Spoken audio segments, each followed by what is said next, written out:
La Genèse, Le livre du commencement, le livre donnant le fondement sur lequel repose toute la Bible. l'aventure dans la parole avec Henrietta. Et Reni. L'étude de cette semaine, du samedi 11 au vendredi 17 juin 2022, porte sur le thème Joseph, prince d'Égypte. Les lectures de la semaine concernent les chapitres suivants. Genèse 41 à Genèse 45 1 roi 3, verset 12. et Romains chapitre 5, les versets 7 à 11. Le verset à mémoriser se trouve dans Genèse chapitre 41, le verset 41. Pharaon dit à Joseph, « Vois, je te donne le commandement de tout le pays d'Égypte. »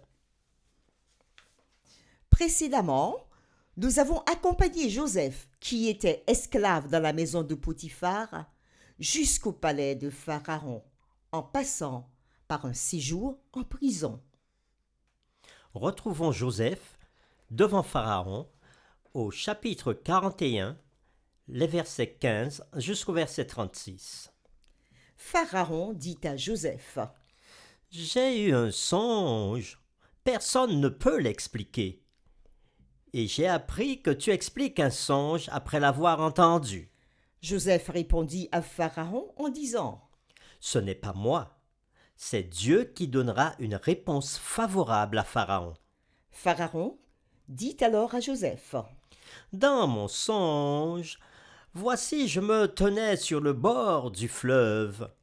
Et voici 7 vaches grasses de chair et belles d'apparence montèrent hors du fleuve et se mirent à paître dans la prairie. 7 autres vaches montèrent derrière elles, maigres, fort laides d'apparence et décharnées. Je n'en ai point vu d'aussi laides dans tout le pays d'Égypte.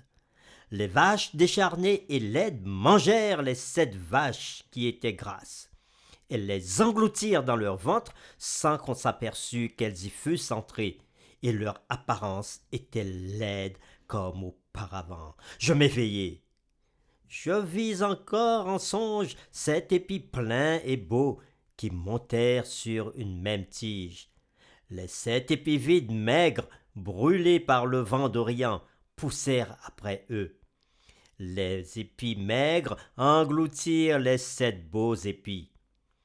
Je l'ai dit au magicien, mais personne ne peut me donner une explication. Joseph dit à Pharaon, Ce qu'a songé Pharaon est une seule chose. Dieu a fait connaître à Pharaon ce qu'il va faire. Les 7 vaches belles sont 7 années.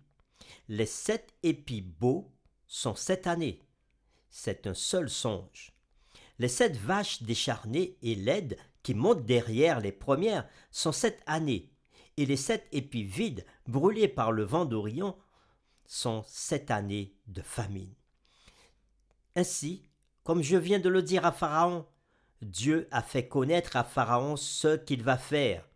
Voici, il y aura 7 années de grande abondance dans tout le pays d'Égypte. 7 années de famine viendront après elles, et l'on oubliera toute cette abondance au pays d'Égypte, et la famine consumera le pays. Cette famine qui suivra sera si forte qu'on ne s'apercevra plus de l'abondance dans le pays. Si Pharaon a vu le songe se répéter une seconde fois, c'est que la chose est arrêtée de la part de Dieu, et que Dieu se hâtera de l'exécuter. Maintenant, que Pharaon choisisse un homme intelligent et sage, et qu'il le mette à la tête du pays d'Égypte. Que Pharaon établisse des commissaires sur le pays pour lever 1/5 des récoltes de l'Égypte pendant les 7 années d'abondance. Qu'il rassemble tous les produits de ces bonnes années qui vont venir.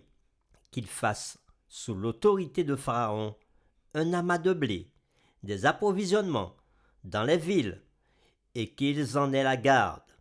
Ces provisions seront en réserve pour le pays, pour les 7 années de famine qui arriveront dans le pays d'Égypte, afin que le pays ne soit pas consumé par la famine. ainsi, Nous avons vu que Joseph ne se contente pas d'expliquer à Pharaon la signification de son rêve, bien sûr qui concerne le futur problème politique et économique du pays d'Égypte. Il fournit également à Pharaon la solution. Joseph ne se contente pas de la révélation des plans de Dieu. Il n'est pas non plus passif, attendant que Dieu fasse un nouveau miracle. Joseph suggère à Pharaon de nommer un homme intelligent et sage pour gérer l'opération complexe de préparation pour la famine à venir. Les mêmes mots sont utilisés pour qualifier la sagesse que Dieu donne à Salomon pour l'aider à gouverner le pays d'Israël, tel que nous pouvons le voir dans 1 Roi chapitre 3, les versets 9 à 12. Accorde donc à ton serviteur un cœur intelligent pour juger ton peuple, pour discerner le bien du mal.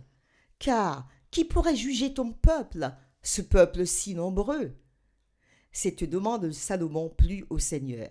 Et Dieu lui dit, « Puisque c'est là ce que tu demandes, puisque tu ne demandes pour toi ni une longue vie, ni les richesses, ni la mort de tes ennemis, et que tu demandes de l'intelligence pour exercer la justice, voici, j'agirai selon ta parole. Je te donnerai un cœur sage et intelligent, de sorte qu'il n'y aura eu personne avant toi, et qu'on ne verra jamais personne de semblable à toi. » Seule une direction divine pouvait aider à résoudre le problème imminent. En plus de cette leçon spirituelle, Joseph fournit un cours d'économie et donne des détails spécifiques sur la méthode et la stratégie nécessaires pour aider l'Égypte à survivre à la famine. Pharaon comprend alors que Joseph n'est pas seulement un maître rêveur, mais aussi un homme de sagesse pratique qui sait ce qu'il faut faire, ainsi qu'un homme d'action qui peut mettre en œuvre la bonne stratégie pour sauver le pays. Pharaon décide alors de nommer Joseph comme responsable de tout le pays d'Égypte et lui donne tout le pouvoir nécessaire à cette fin. Après toutes les épreuves que Joseph a dû endurer, cette réussite devrait susciter l'admiration pour le héros Joseph. C'est pourquoi nous serons encore avec Joseph pour les épisodes suivants.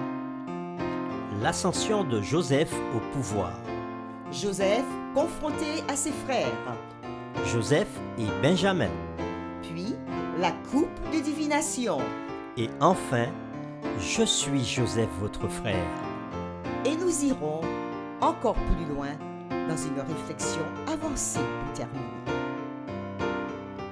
Nous vous invitons à prier avec nous. Seigneur, une fois de plus, tu nous guideras dans différentes étapes de la vie de Joseph, qui est un exemple pour tout lecteur ou pour tous ceux qui écoutent ta parole. Nous voulons que pendant les étapes à venir, que tu nous ouvres l'intelligence, que tu nous donnes l'esprit de sagesse que tu as donné à Joseph, afin de bien comprendre ta parole et de la mettre de façon pratique dans notre vie. Nous te le demandons au nom de Jésus. Amen.